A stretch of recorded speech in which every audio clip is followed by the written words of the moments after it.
ಶಿವಮೊಗ್ಗದಲ್ಲಿ ಕಾಂಗ್ರೆಸ್ ಬಿಎಸ್ವೈ ಹೊಂದಾಣಿಕೆಯಾಗಿದೆ. ಶಿವಮೊಗ್ಗದಲ್ಲಿ ಪಕ್ಷೇತರ ಅಭ್ಯರ್ಥಿ ಈಶ್ವರಪ್ಪ ಆರೋಪ ಮಾಡಿರೋದು ನೋಡಿ. ಶಿವಮೊಗ್ಗ ರಣಕಣ ದಿನದಿಂದ ದಿನಕ್ಕೆ ರಂಗೇರ್ತಾ ಇದೆ. ಒಂದು ಕಡೆ ಪಕ್ಷೇತರ ಅಭ್ಯರ್ಥಿ ಈಶ್ವರಪ್ಪ, ಅದರ ಜೊತೆಗೆ ರಾಘವೇಂದ್ರ, ಮತ್ತೊಂದು ಕಡೆ ಗೀತಾ ಶಿವರಾಜ್ಕುಮಾರ್. ಶಿವಮೊಗ್ಗದಲ್ಲಿ ಪಕ್ಷೇತರ ಅಭ್ಯರ್ಥಿ ಈಶ್ವರಪ್ಪ ಆರೋಪ ಮಾಡಿದ್ದಾರೆ. ಕಾಂಗ್ರೆಸ್ ಹಾಗೆ ಬಿಎಸ್ವೈ ಹೊಂದಾಣಿಕೆಯಾಗಿದೆ. ರಾಘವೇಂದ್ರನಿಗೆ ನನ್ನ ಭಯ ಈಗಾಗಲೇ ಶುರುವಾಗಿದೆ. ಕಾಂಗ್ರೆಸ್ನವರು ಬೂತ್ಗಳಲ್ಲಿ ಪಾಂಪ್ಲೆಟ್ ಹಂಚಿಲ್ಲ. ಕಾಂಗ್ರೆಸ್ನವರು ಬಿಜೆಪಿ ಬಗ್ಗೆ ಎಲ್ಲೂ ಕೂಡ ಟೀಕೆ ಮಾಡ್ತಾ ಇಲ್ಲ. ಬಿಜೆಪಿಯವರು ಕಾಂಗ್ರೆಸ್ ಬಗ್ಗೆ ಎಲ್ಲೂ ಕೂಡ ಟೀಕೆ ಮಾಡ್ತಾ ಇಲ್ಲ. ಅಂದ್ರೆ ಹೊಂದಾಣಿಕೆಯಾಗಿದೆ. ನಾಮಪತ್ರ ವಾಪಸ್ ಪಡಿತೀನಿ ಅಂತ ಹೇಳ್ತಾ ಇದ್ದಾರೆ. ಈಶ್ವರಪ್ಪ ಗೆಲ್ತಾರೆ ಅಂತ ಹೇಳಿ ಈಗ ಆಲ್ರೆಡಿ ಭಯ ಶುರುವಾಗ್ಬಿಟ್ಟಿದೆ. ಶಿವಮೊಗ್ಗದಲ್ಲಿ ಪಕ್ಷೇತರ ಅಭ್ಯರ್ಥಿ ಈಶ್ವರಪ್ಪ ಕಿಡಿಕಾರಿರೋದು. ನನ್ನನ್ನ ರಾಜ್ಯಪಾಲ ಮಾಡ್ತೀನಿ ಅಂತ ಹೇಳಿದ್ರು, ನನ್ನ ಮಗನನ್ನ MLC ಮಾಡ್ತೀನಿ ಅಂತ ತಿಳಿಸಿದ್ರು. ಶಿವಮೊಗ್ಗದಲ್ಲಿ ಪಕ್ಷೇತರ ಅಭ್ಯರ್ಥಿ ಈಶ್ವರಪ್ಪ ಮತ್ತೊಮ್ಮೆ ಆಕ್ರೋಶ ವ್ಯಕ್ತಪಡಿಸಿರೋದು.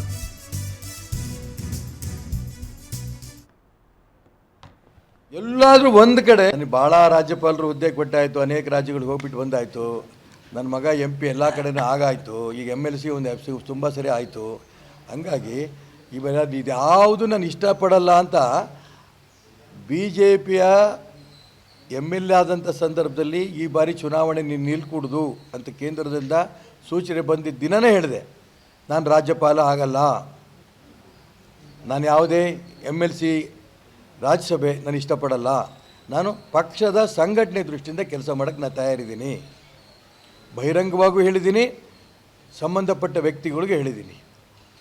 ಪಾಪ ಏನೋ ಅವ್ರಿಗೆಲ್ರಿಗೂ ಈಗ ಭಯ ಹುಟ್ಟಿದೆ, ಈಶ್ವರಪ್ಪ ಗೆದ್ದೇ ಬಿಡ್ತಾನೆ ಅಂತ. ಹಾಗಾಗಿ ಏನೇನೋ ಸುಳ್ಳು ಸುದ್ದಿ ಹುಟ್ಟಿಸ್ತಾ ಇದ್ದಾರೆ.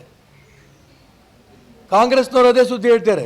ಯಾಕಂದರೆ ಇಬ್ಬರು ಪಾರ್ಟ್ನರ್ಸ್ ಅಲ್ಲ, ಕಾಂಗ್ರೆಸ್ಸು ರಾಘವೇಂದ್ರನ BJP ಇಬ್ಬರಿಗೂ ಕೂಡ ನಾನು ಭಯ ಆಗಿರೋದ್ರಿಂದ ಅವರಿಬ್ಬರು ಹೊಂದಾಣಿಕೆ ಮಾಡಿಕೊಂಡೆ ರಾಜಕಾರಣ ಮಾಡ್ತಿರೋದು.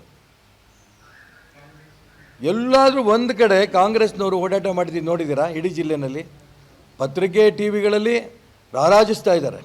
ಸಭೆ ದೊಡ್ಡ ದೊಡ್ಡ ಸಭೆಗಳು ಮಾಡ್ತಿದ್ದಾರೆ. ಒಂದು ಬೀದಿಗೆ ಒಬ್ಬ ಕಾರ್ಯಕರ್ತ ಒಂದು ಪಾಂಪ್ಲೆಟ್ ಹಚ್ಚಿದ್ದು ನೋಡಿದ್ದೀರಾ?